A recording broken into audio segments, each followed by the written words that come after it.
There are people in the higher tax jurisdictions in this country, and the New York metropolitan area is one of them, which should say that the Washington, D.C. area is also one of them, where people pay a higher proportion of their incomes in property and state income taxes. They had been able to write off on their federal taxes.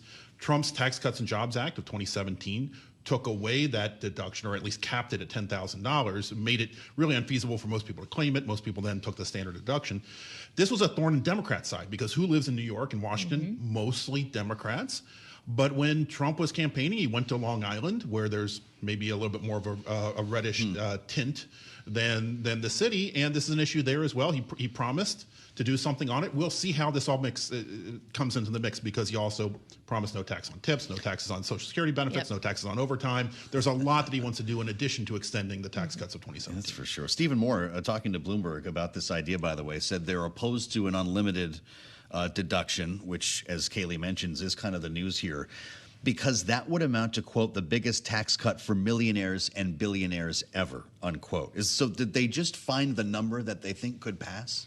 There is one sort of policy disagreement with this from the beginning, is that unlike other deductions, it's not doubled when you are married filing jointly. There is a marriage penalty to the SALT tax cap that's stuck in a lot of people's craws. So effectively doubling it to $20,000 kind of lets you, I see. Perhaps that's the mechanism to do it, or maybe they just double it.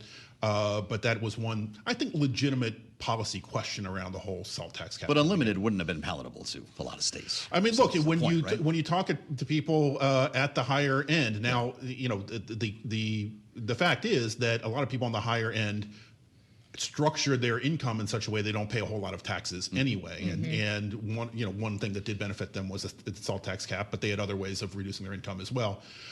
We do get some data on how it's structured. Yeah, absolutely. People at the top of the top decile of incomes, not surprisingly, got the biggest benefit from it.